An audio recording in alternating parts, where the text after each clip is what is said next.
entenderlo tan bien como este.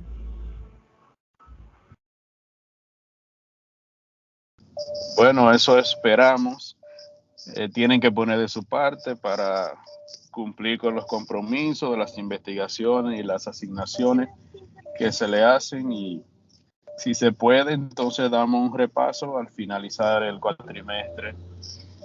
Los expositores están en línea, levanten una manita, por favor. El grupo que le corresponde exponer. Sí, profe. Bien, disculpen la tardanza en abrir la llamada. Lo que pasa es que no estoy en casa, entonces se me dificultó un poco abrir la llamada a tiempo. Entonces, vamos a esperar que los expositores suban a diapositiva para iniciar. El tema de hoy es muy importante, la familia. Ay, profe, qué tema. Ese fue el tema también de la tarea que usted asignó. Yo la estuve haciendo. Y ese tema me pareció tan completo, porque habla de todo un poco, o sea, muy completo. Así es, desde los principales rudimentos antes de la familia, lo que es el noviazgo, el mismo matrimonio, también el divorcio. Es decir, desde principio a fin hay muchos detalles respecto a ese paso que tienen que dar o que de alguna manera tenemos que dar todos en la vida de casarnos y formar una familia y a la vez también las complicaciones y los compromisos que surgen después que se da ese paso.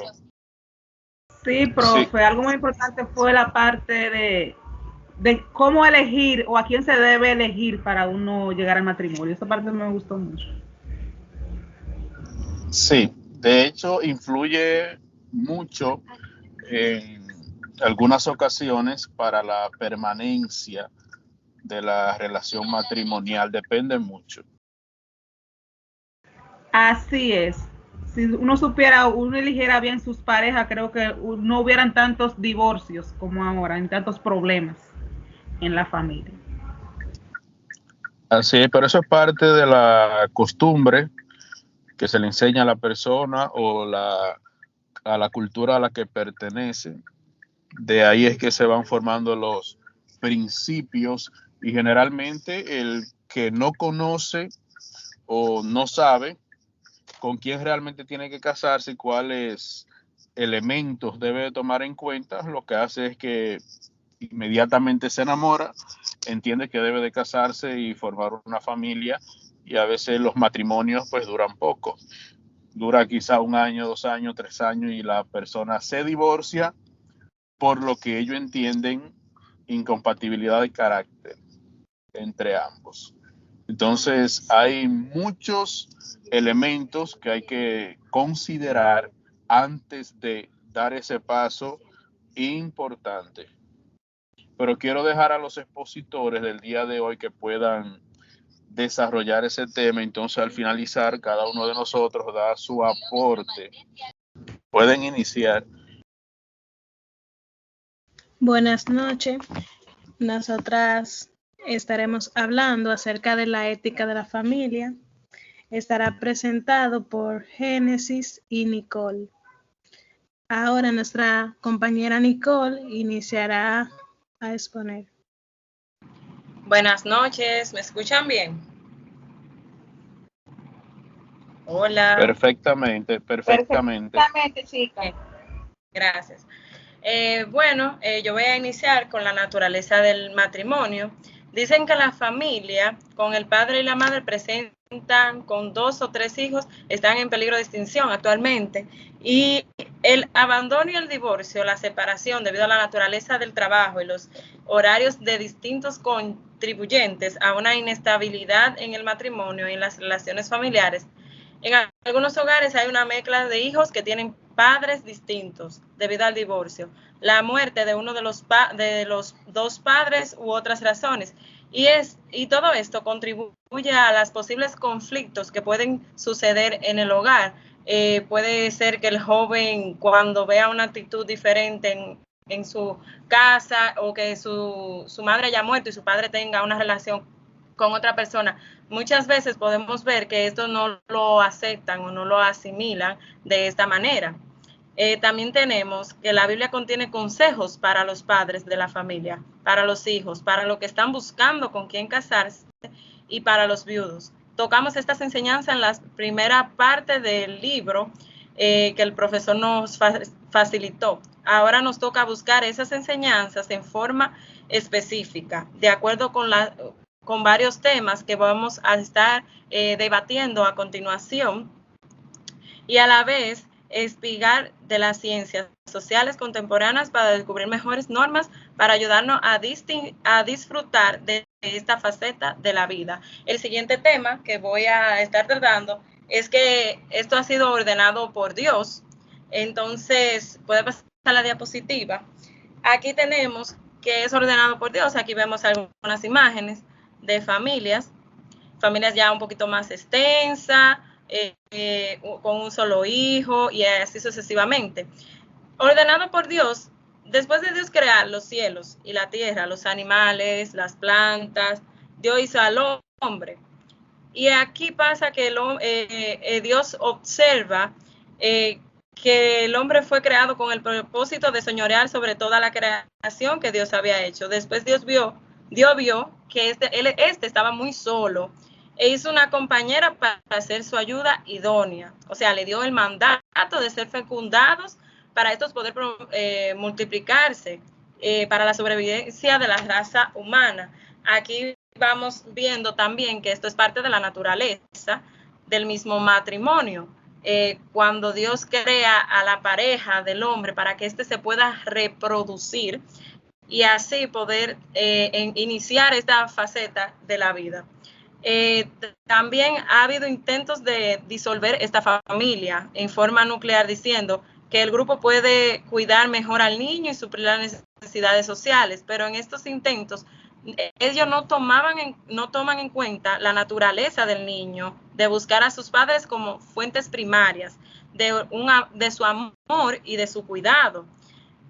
Sartre dijo que no veía ninguna razón por qué la familia no debiera de continuar, aunque para él el hecho de ser casados los padres no tenían importancia. Otros en la actualidad hablan de la desintegración de la familia nuclear, pero cree que el matrimonio va a continuar como institución porque suple muchas necesidades que tenemos los seres humanos. A veces hay personas que cuando se divorcian dicen que yo estoy mejor solo, yo voy a salir adelante solo, así me va a ir mejor, pero la realidad es que mientras sean dos que puedan continuar con ese mismo linaje de la familia, las necesidades serán suplidas más fácilmente y se pueden desarrollar todas las actividades que son necesarias para una familia de manera más ordenada. Vamos a seguir con los propósitos. Estos propósitos del matrimonio son 4. Lo vamos a ver a continuación. Génesis. Tenemos aquí que Dios tenía varios propósitos para establecer los matrimonios. Estos todos fueron para el bienestar de la humanidad. Por ejemplo, el compañerismo es el propósito más básico. Dios hizo seres gregarios y anhelamos la comunicación con otros seres humanos. Tenemos varios órganos para facilitar este compañerismo, tales como la lengua para hablar, los oídos para escuchar y los ojos para mirar, y los músculos de la cara y las manos para ayudar en la comunicación. Es decir, reconocemos que el compañerismo es indispensable. Sin una pareja ha de experimentar la mayor felicidad.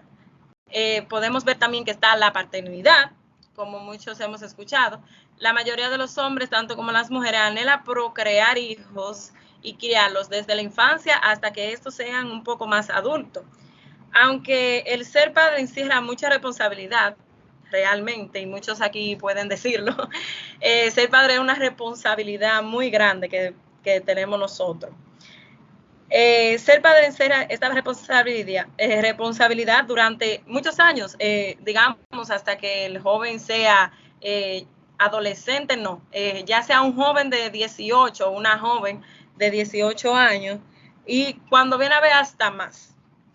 Trae satisfacción y un sentido de cumplimiento que casi todos afirman que prefieren ser padres que la alternativa de no tener prole.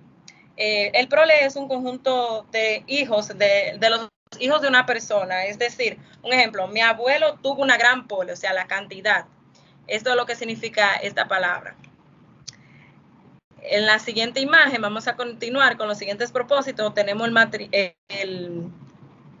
tenemos la extensión legítima del impulso sexual. Aunque la posición de la Iglesia Católica Romana teóricamente ofrece esta posibilidad, limita de una satisfacción completa cuando el matrimonio no desea la prole. Es decir, por eso la mayoría de los evangélicos recomiendan usos de medios confiables y aceptables para prevenir la concepción, siempre que no violen la conciencia de uno de los cónyuges, que los medios utilizados sean temporales y que sean aceptables desde el punto de vista médico y estético. O sea, debemos de tratar de hacerlo de la manera más adecuada, no como hay algunas situaciones que cuando ya dicen no tiene más hijos, pero llega, deciden abortar. Esto no podemos realizar en esta parte. También tenemos la crianza de los hijos en un ambiente de amor y aceptación. Eso ayuda mucho a que los jóvenes se desarrollen cuando uno les da ese ambiente de amor y aceptación. No es tan difícil realmente, cuesta un poco porque todo va a depender de cómo usted se lleve con su cónyuge y lo que su hijo vaya aprendiendo en el proceso. Pero el calor del lugar feliz es el ambiente ideal para crear niños normales y que aportaran a una forma positiva a la sociedad. Hasta aquí vamos a terminar con los propósitos. Ya hemos mencionado los 4 que tenemos. Seguimos con las características que son para una unión ideal. Tenemos el matrimonio ideal, es una unión exclusiva. O sea, la pareja recién casada se separa del hogar de los padres y forma un nuevo núcleo, o sea, una nueva familia. El matrimonio feliz concluye las relaciones extramaritales, aunque hay casos numerosos en el Antiguo Testamento de concubinas y de poligamia. La Biblia presenta el hecho de que estas relaciones trajeron muchos conflictos. Los conflictos del hogar con Sara y las peleas entre las esposas de Jacob, que eran hermanas, ilustran este hecho. Jesús y sus seguidores pusieron como ideal la monogamia, que es cuando tú tienes solamente una sola pareja, no tiene más de una, como la poligamia. La siguiente característica está el matrimonio ideal, es una unión permanente. Es decir, una unión ideal cuando la pareja entra en el matrimonio con la determinación de hacerlo feliz y permanente. O sea, ustedes toman la decisión de que a pesar de las circunstancias va a fluir ese amor y va a continuar, aunque muchas veces iniciamos así y luego muchos sabemos que no nos llega a pasar a sí mismo. Cuando existe una determinación, no hay matrimonio de prueba ni de matrimonios seriales, términos que implican que la decisión de casarse con esa persona es muy tentativa y no conlleva al intento de una unión de por vida. Cuando las personas han considerado seriamente el paso que van a dar y cuando han tenido la preparación adecuada para saber lo que envuelve el matrimonio, entonces están listos para entrar en la unión que traerá felicidad verdadera a su vida. Pasa mucho en nuestra sociedad que hay gente que se casa sin conocerse bien, entonces ya cuando entran en lo que es convivir el uno con el otro, ahí empiezan conflictos, muchas veces a ti te gusta una cosa, a mí no me gusta que tú hagas eso, y ahí empiezan a pasar algunas situaciones que conllevan a que las personas se divorcien, se separen. Entonces, es algo que debemos de evaluar antes de realizarlo. O sea, tenemos que ver bien con la persona que queremos estar, si queremos estar y si vamos a y si estamos preparados para formar un hogar. La última es la unión ideal que manifiesta el amor. En los siglos pasados el hombre se casaba por convivencia, porque necesitaba a alguien para cumplir lo que haceres domésticos, mientras él laboraba, requería que la mujer estuviera en la casa. Antes se usaba mucho esto, que la mujer estaba en la casa, el hombre era que trabajaba. Entonces, ahora eso es un pequeño problema en nuestra sociedad. Muchas veces, cuando las mujeres queremos ser muy independientes, a veces el hombre no acepta esto. Son casos que se puedan dar. Entonces ahí vienen los conflictos en el matrimonio. Pero todo eso ha cambiado ahora, como le estoy diciendo. La vida urbana es distinta y requiere una preparación formal para competir en el trabajo. Las mujeres quieren ser profesionales sin dejar del todo las actividades del hogar. Por eso hay jóvenes que postergan el matrimonio y el establecimiento del hogar. A veces porque se sienten muy independientes y dicen, bueno, yo no necesito estar con alguien ahora mismo, yo estoy solo, yo solo estoy bien. Es una situación que se da, pero ahí viene lo que vienen a convivir con personas ya fuera del matrimonio. Entonces, hasta aquí mi parte. Le voy a dar seguimiento a la compañera Génesis, que va a seguir con quiénes se deben de casar. Gracias.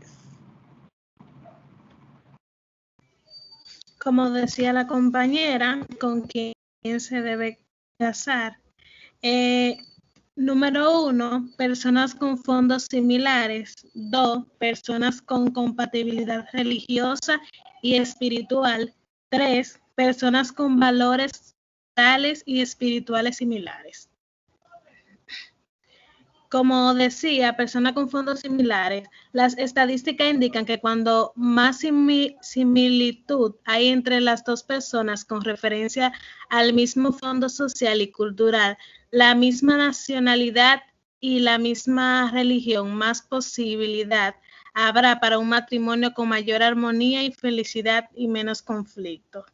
Esto no solamente quiere decir que no puede existir un matrimonio que tenga un matrimonio feliz, que tenga diferentes culturas o diferentes fondos sociales o religiosos.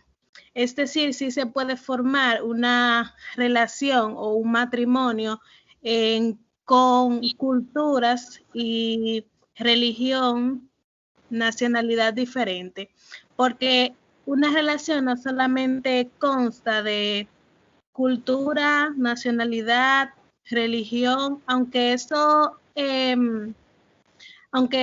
tiene una mayor parte de una mayor parte de con lo que tiene que ver en la relación, porque si dos personas son muy diferentes, realmente llegará un punto que no van a tener, como quien dice, nada que la traiga, es decir, pero sí se pueden relacionar por sentimientos y a pesar de su diferencia pueden crear un matrimonio.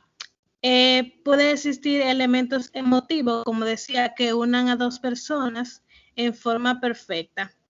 A pesar de los intereses artísticos, culturales y espirituales en común, pueden ser los elementos cohesivos que brindarán una armonía que vencerá obstáculos.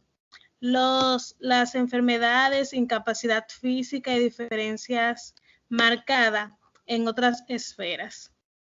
Personas con compatibilidad religiosa y espiritual. Puesto que el mundo está más unido ahora que antes, se espera más matrimonio entre personas de religiones distintas y de diferentes denominaciones dentro del cristianismo. En década pasada no era muy común ver personas que pertenecieran a la iglesia protestante y a la religión católica unirse, porque a tener diferentes cualidades de las religiones, diferentes reglas. Las personas, a pesar de que sentían sentimientos, no podían unirse por su diferencia de religiones. Pero a pesar de eso, las personas podían entender que al fin y al cabo, aunque tuvieran diferentes religiones, ambos querían como cumplir un mismo propósito, que era como dice un poco más adelante, dice que dice un versículo bíblico que dice: primeramente buscar el reino de Dios y su justicia, y todas las cosas os serán añadidas. La pareja descubría que a pesar de sus intereses comunes en programas religiosos, los unirá, es decir, que ellos se unían en otras facetas de su matrimonio porque a pesar de la diferencia, al final de todo, ellos querían alcanzar la misma meta. Y por tercero y último, persona con valores morales y espirituales similares.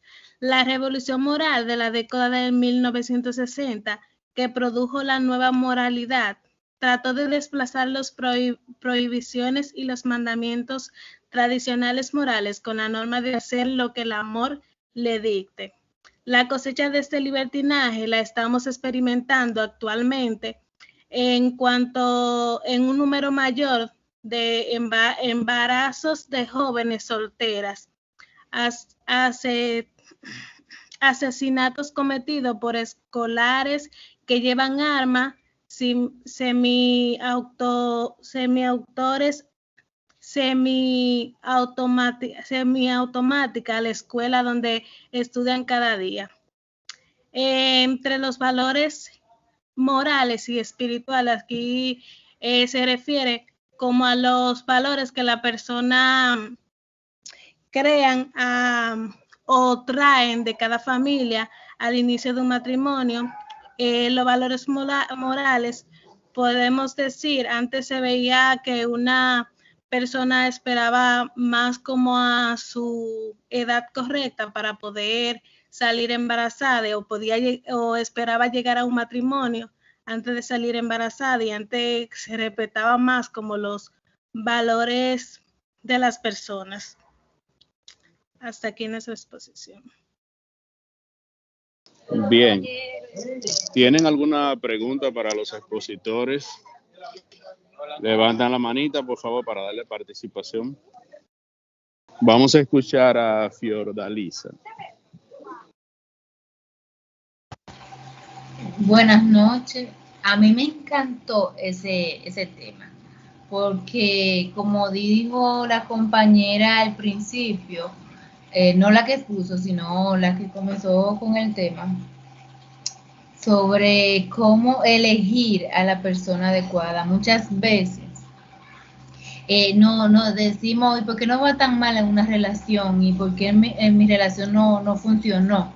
Y es porque no nos concentramos en esos puntos que mencionó Génesis, de conocer como de dónde viene, cuáles son sus creencias, cómo fue criado, de detenernos a conocer a esa persona antes de enamorarnos, o sea, antes de involucrarnos sentimentalmente. Es como un análisis antes de. También me gustó la parte que Nicole estaba comentando sobre el matrimonio y los hijos, que muchos padres eligen ser padre, pero no quieren asumir la responsabilidad. O sea, ellos dicen, sí, yo quiero tener un hijo, pero a la hora de tener una responsabilidad se apartan. Esa parte me gustó bastante. Muy bien. Cuando usted decide formar una familia, tiene que tener un compromiso o asumirlo. Más bien, la vida de una persona que es casada no es la misma de una persona que es soltera. Entonces, eso es importante que cada uno de nosotros lo tome en cuenta al momento de asumir ese compromiso.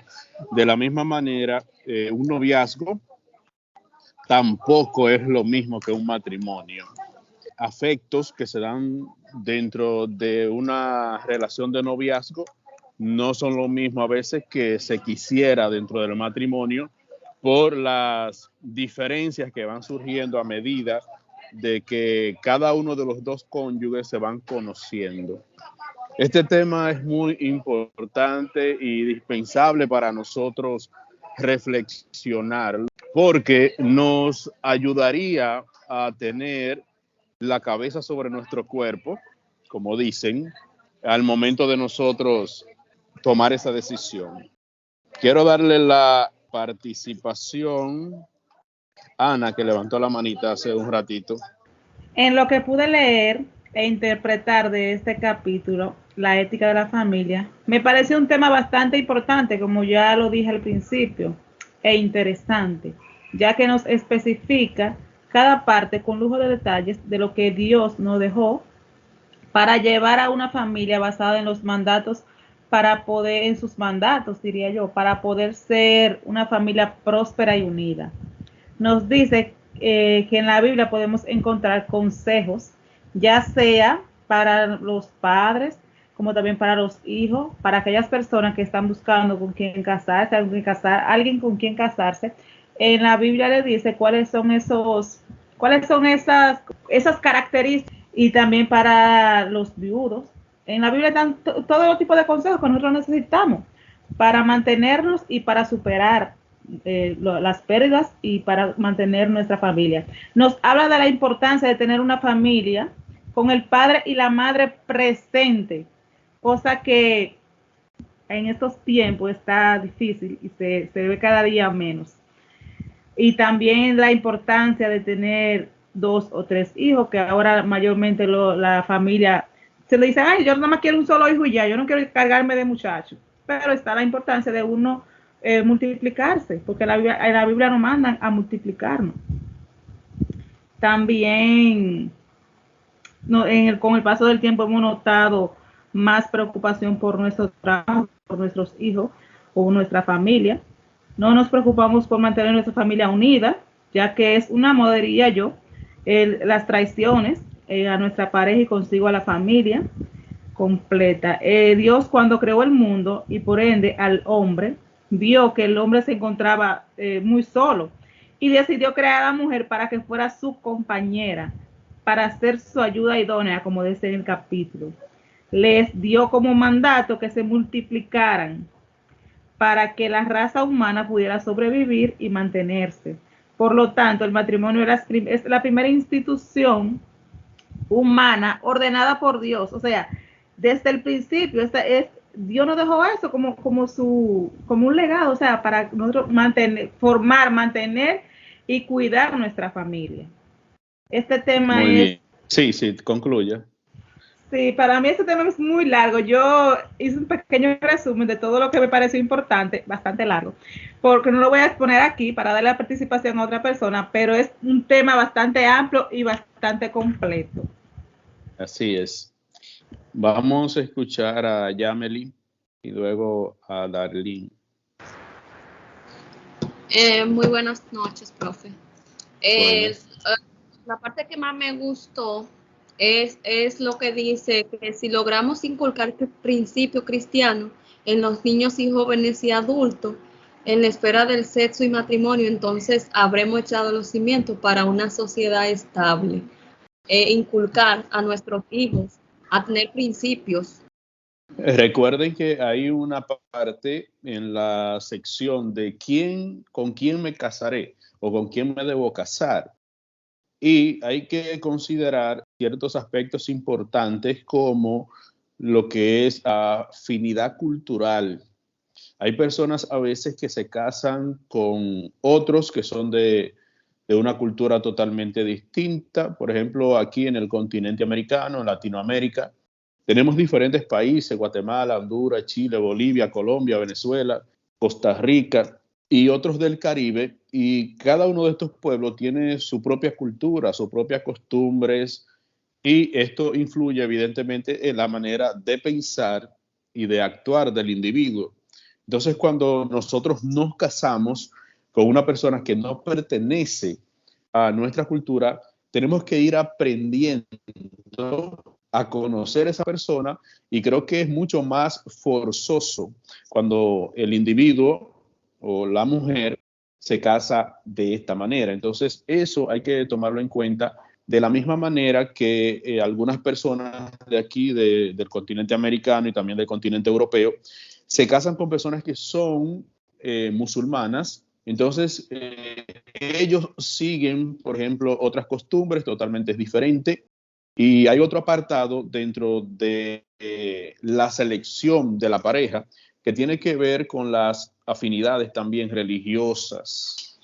Y para los cristianos, entonces tiene que considerar que sea cristiano. De hecho, la Biblia prohíbe literalmente que una persona que es cristiana se case con uno que no sea cristiano. Y esto se debe a que los intereses estarán divididos dentro del hogar. Y un hogar dividido, desunido, pues no puede permanecer. Quizás en el momento uno de los dos cónyuges quiere estar en la iglesia, una actividad, y el otro quizás quiera ir a un bar a tomarse un trago o a estar en una fiesta. Entonces, cuando la persona es creyente, generalmente es renovado, regenerado, cambiado en su interior, y sus deseos son totalmente contrarios a lo que generalmente hacen las personas que no son cristianas. Entonces, eso hay que considerarlo. Otro punto es tomar en cuenta la persona, su estilo de vida, cómo vive. Si en un noviazgo, por ejemplo, usted ve que su compañero, su compañera no asumen o no viven con principios de responsabilidad y de seriedad, pues evidentemente en el momento que usted se case, eso será un desastre. Y quizás 1 año, 2 años, 3 años pueda durar el matrimonio y luego se rompa. Entonces, hay muchos aspectos que hay que considerar en el momento de tomar, creo que una de las decisiones más importantes de nuestras vidas.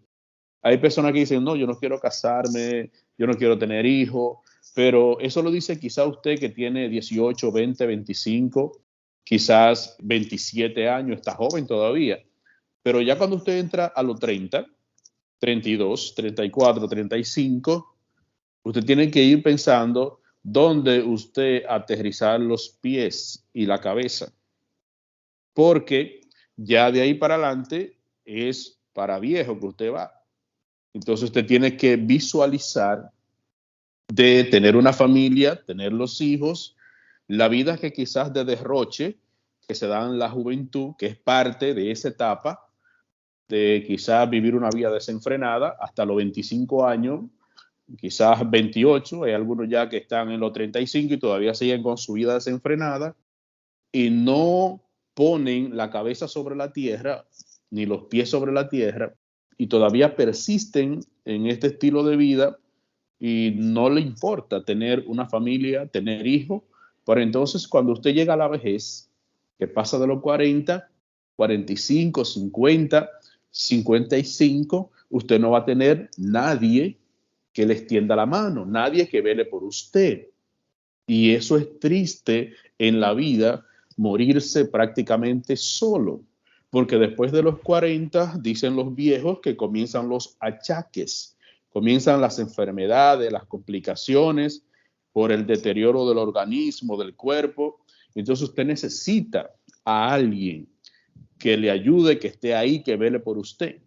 Por eso hay diferentes etapas que Dios nos permite vivir en la vida.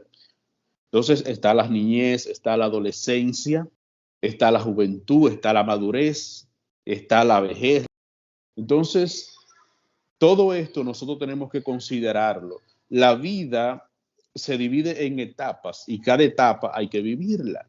Pero hay gente que disfrutaron en su adolescencia y en su juventud y ahora mismo están en una edad de madurez que deberían de tener quizás una familia formada con hijos y no han asumido ese compromiso porque todavía tienen una mente de adolescente y de jóvenes. Yo he visto casos de personas que son mayores de edad, no tienen hijos, porque vivieron una vida realmente desordenada, nunca asumieron compromiso, y usted lo ve en las clínicas, en los hospitales, en las calles, en el barrio, en el sector, solo, abandonado, sin nadie que vele por ellos, sin nadie que les tienda la mano. Y llegar a viejo solo es muy triste. Cada etapa hay que vivirla, y hoy que estamos hablando acerca de la ética de la familia y lo que uno tiene que considerar al momento que toma la decisión de casarse, es indispensable para que uno pueda tener un mejor futuro. Quiero escuchar a Darlene. Sí, ¿me escuchan bien? Sí, perfectamente. Es un tema muy interesante a quién elegir como pareja. Es un tema muy interesante y amplio porque es bueno.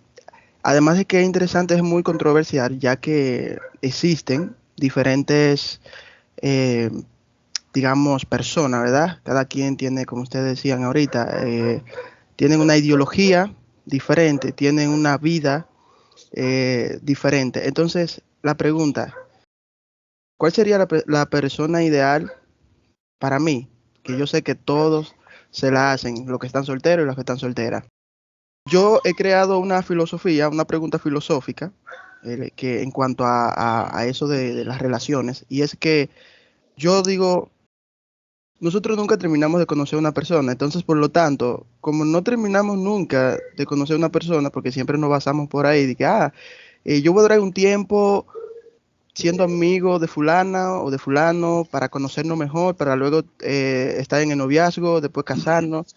Y ya cuando yo conozco a esa persona bien, pues entonces yo elijo o tomo la decisión. Y no, es erróneo.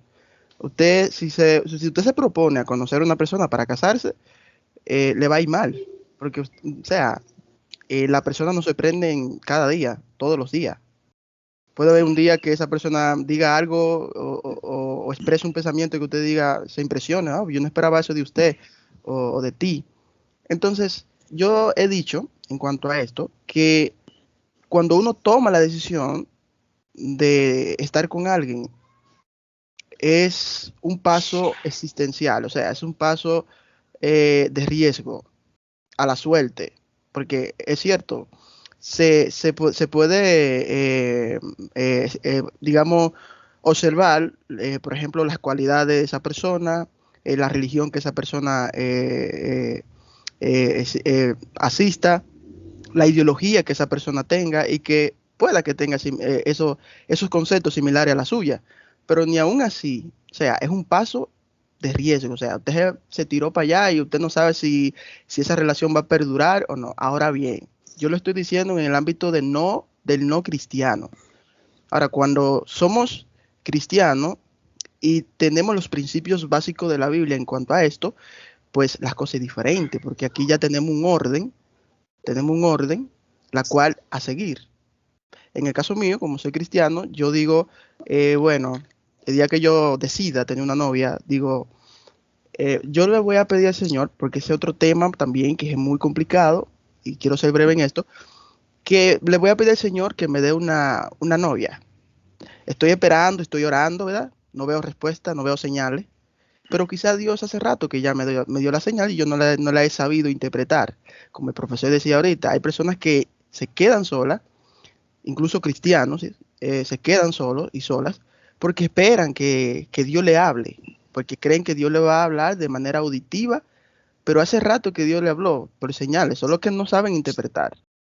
Entonces, es un tema muy, muy controversial y muy delicado, aunque se vea muy sencillo y muy básico, pero es delicado realmente. Y yo sugiero y exhorto que el día que usted tome esa decisión, que sea guiado por los principios bíblicos, por la Biblia. No hay una cosa más, yo diría, ética, como se está estudiando esto, ¿verdad? Correcto, de que dejarse dirigir por la Biblia. No espera que Dios le hable. Sí. ¿Verdad, profe? Hay mucha gente que Sí, dicen que voy a esperar que Dios me hable, pero, o sea, ¿para qué quieres que Dios te hable si está todo en la Biblia? O sea, Dios dejó todo en la Biblia para eso mismo, para que tú tengas conocimiento de la misma. sí, muy bien, Darlene. Si usted le pide a Dios que le envíe la persona indicada para usted y usted se lo pide fervientemente de corazón, Dios lo va a hacer. Le va a enviar la persona indicada. Pero Exacto, lo hace, lo hace. esto no va a significar de que usted no tenga dificultades dentro de su relación y quizá posteriormente dentro de su matrimonio. Lo que pasa es que dentro del matrimonio hay que aprender a sobrellevar al cónyuge. La felicidad es algo donde el individuo es quien decide ser feliz y la felicidad no depende de mi cónyuge, sino que depende de mí, de las diferentes actitudes que yo tome frente a los problemas. Entonces es totalmente diferente de que asumir un compromiso sin tomar esto en cuenta, entonces la relación evidentemente se va a destruir. Quiero escuchar a Ashley, que tiene la manita levantada. Sí, profe, buenas noches. Me llamó la atención cuando usted estuvo hablando sobre el yugo desigual.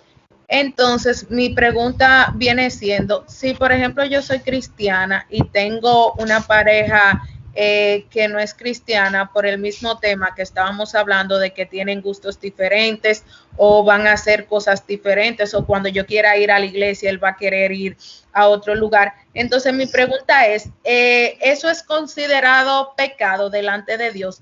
¿O también es pecado, por ejemplo, si los dos no somos cristianos y yo me convierto y obviamente él se va a quedar siendo impío? ¿Viene siendo pecado también? No, mire, lo que sucede es, Pablo habló claramente de esto que usted pregunta, está en la Biblia, 1 Corintios capítulo 7. Si usted es creyente y su esposo es inconverso, que puede darse el caso, pero lo primero que hay que entender sobre esto es que ambos en un tiempo fueron inconversos los dos. Y uno, sea el hombre o la mujer, tomó la decisión de entregar su vida a Cristo y vivir para el Señor. Entonces, en ese sentido, esa persona que se convirtió a Cristo, que está viviendo una vida cristiana y la otra pareja no le está viviendo, la Biblia no manda a que esa mujer o ese hombre se separe de su pareja que es inconversa, todo lo contrario. Le dice que se mantenga en su relación y que sea de testimonio para su pareja, por si quizás un día pues puede llegar al Señor a través del testimonio, el ejemplo que la otra pareja le da de la vida cristiana. Ahora bien, cuando hay otra pareja que es cristiana, por ejemplo, una persona que es cristiana y otro que es inconverso, pero no están casados, y uno de ellos decide, por ejemplo, en el caso, voy a poner la persona cristiana, decide casarse con un inconverso, es decir, con una persona que no es cristiana, sea hombre o mujer, sí está pecando, porque la Biblia prohíbe de que la persona cristiana no puede casarse con una persona inconversa debido a eso que es el yugo desigual, que fue lo que expliqué hace un ratito. Es decir, yo soy cristiano, yo no puedo casarme con una mujer que no sea cristiana. La Biblia literalmente lo prohíbe. Y cuando hablo de la Biblia, no estoy hablando de la religión, porque generalmente se mezcla, no, que la religión te prohíbe que tú hagas tal cosa. Las religiones no prohíben nada. Lo que prohíbe es precisamente la Biblia, porque lo que procura la Biblia es conducirnos por un mejor camino para que nosotros tengamos otra forma de pensar, de actuar, que tiene que ver con nuestra conducta. Y por eso es que hoy estamos hablando acerca de la ética de la familia. Entonces, tiene que ver con la forma en que nosotros actuamos. Y la vida cristiana es precisamente eso. comportarse de una manera basada en los principios éticos de la palabra de Dios. Y para terminar, la respuesta a la pregunta que hizo, tenemos dos opciones. Una persona que se casó, que son inconversos los dos, que no son cristianos, y uno de ellos se convierte después de estar casado, que de hecho tengo una amiga que le sucedió eso mismo. Estaba casada y después de una larga relación, no sé, diría de 10 años, decidió, el Señor la llamó, se arrepintió y comenzó a vivir una vida cristiana. Y el esposo no se entregó a Cristo, pero siguieron con su relación. Pero comenzaron a surgir los problemas dentro del hogar, por lo que le expliqué, yugo desigual, en que los intereses del hombre eran otros y los intereses de ella eran otros. Y comenzaron los choques dentro del hogar y eso ha ido resolviéndose a través de la oración por muchos años. El Señor le ha puesto un corazón de carne, un corazón flexible.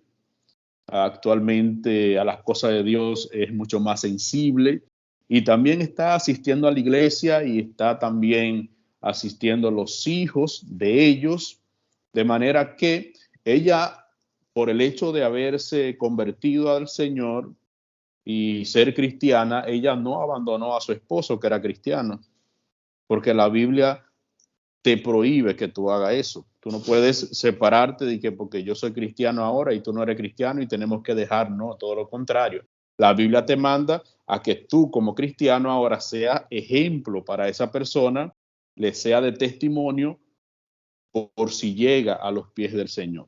Pero hay otro punto, que si la persona decide, el inconverso, separarse de usted, que no quiere tener ninguna relación matrimonial con usted y decide romper el matrimonio, en ese caso la Biblia dice, pues, si su esposo se quiere separar, pues sepárese, dice. Porque el cristiano no está sujeto a esclavitud. Si su pareja, por el hecho de que usted se convirtió y ya no quiere nada con usted y se quiere separar y se quiere ir, pues que Dios le acompañe. Eso es lo que enseña la Biblia. Pero cuando usted es cristiano y no tiene novia, usted no puede unirse en yugo desigual, ni mucho menos casarse en yugo desigual. Eso solamente aplica para los que ya están casados, que son inconversos, y un día uno de los dos decide entregarse a Cristo. Vamos a escuchar entonces a Ana Lucy. Profe, gracias, perfecto, entendí muy bien. Le voy a mandar algunas citas bíblicas al grupo de Telegram para que después puedan leerlo en la Biblia. Ana Lucy. Profe, quería hablarles sobre la posición de la Iglesia Católica que prohíbe el uso de medios anticonceptivos para evitarlos.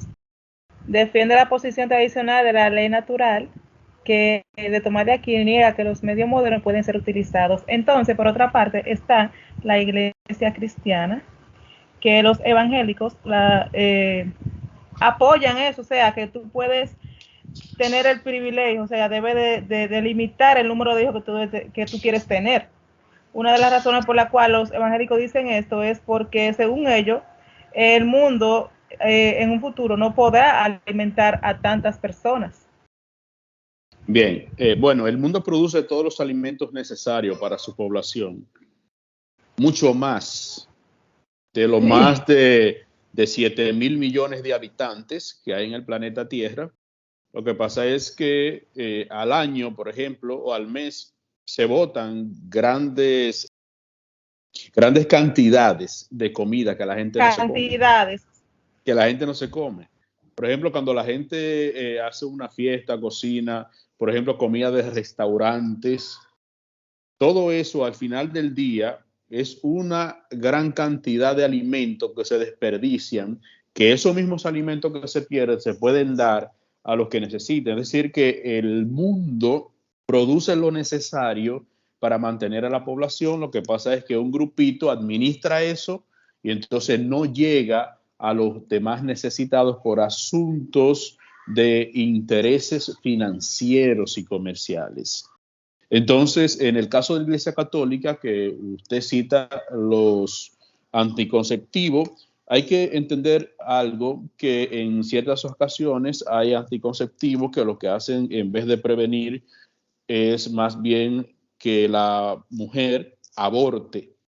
Entonces, hay que saber cuál es el método anticonceptivo que se tiene que usar para evitar embarazos que en el momento quizás por la planificación no son deseados. Ahora bien, usted citaba también, o hacía referencia, entendí, que hay métodos que son naturales. El método que Dios le dio a la mujer para que en un momento determinado pues pueda tener relaciones sexuales sin quedar embarazada, pero generalmente los accidentes, entre comillas, suceden y la persona queda embarazada, y por eso generalmente la mayoría de personas optan por utilizar métodos anticonceptivos. Pero esto es una discusión y un debate que todavía no ha llegado a ninguna conclusión, y cada persona pues toma lo necesario, pero siempre y cuando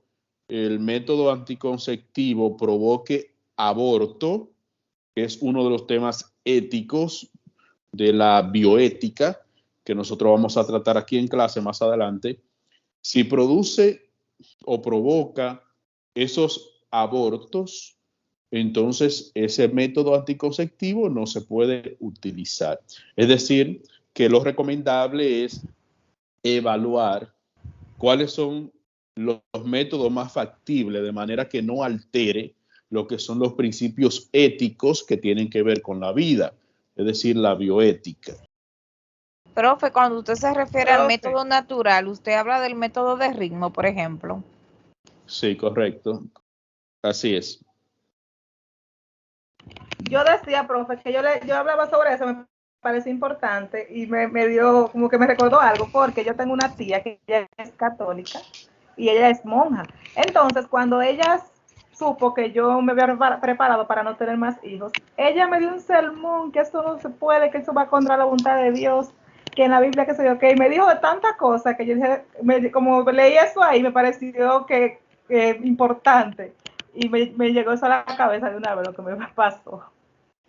Sí, bien. Bueno, lo que hay que hacer es considerar los principios de preservación de la vida, que es muy importante para Dios, de manera que nosotros, a través de nuestras decisiones y comportamientos, no derramemos sangre. La familia es tan importante que es la primera institución humana establecida por Dios, la cual en los últimos días se está viendo amenazada por la diversidad, otra diversidad de familias que ustedes conocen, como es la familia entre personas del mismo sexo. Entonces, en ese sentido, la familia tiene que evaluar esos tipos de familia que son alternativos a la familia tradicional. Entonces, el hecho de que se aprueben leyes, avalen ese tipo de matrimonio, de familia, no significa que es correcto, porque en primer lugar va en contra de lo natural. Y eso todos lo sabemos. Familia, padre, madre e hijos, como ha sido constituido por Dios. Entonces, esto también tiene altamente dificultades psicológicas para los niños, ya que en el momento de su desarrollo, de su crecimiento, lo que van a ver es a papá y a papá, y si en otra pareja, a mamá y a mamá. Entonces, esto va a afectar en su desarrollo psicológico y va a tener entonces una confusión de identidad. ¿Qué es lo que soy? ¿Soy hombre o soy mujer? Entonces, esto le va a llevar a tomar, pues, decisiones incorrectas en la vida. Y eso también puede influir mucho en su desarrollo educativo, ya que en las mismas escuelas, recuerden que hay unas actividades que se realizan donde participan los padres, papá y mamá.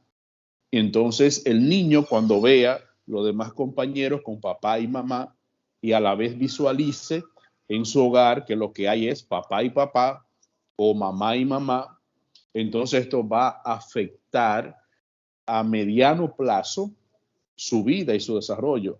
Entonces todo esto hay que considerarlo. No es que se diga tan fácilmente que la diversidad es muy hermosa y que vive el amor. Realmente no debe de ser así, y no es así conforme a los principios de la palabra de Dios. Entonces eso hay que evaluarlo. ¿Alguna otra pregunta, Nicole? No, profe, se me quedó levantada. Ok, bien. Para concluir entonces el tema de hoy, nosotros podemos destacar que la familia es muy indispensable. Se dice, desde que nosotros estudiamos en los primeros cursos de la primaria, que la familia es el núcleo de la sociedad. Y la sociedad en la que nosotros vivimos es una sociedad que cada día se corrompe, se está descomponiendo, y esto se debe especialmente a la desintegración del núcleo familiar, donde quizás los hijos solamente viven con un padre, sea con la madre.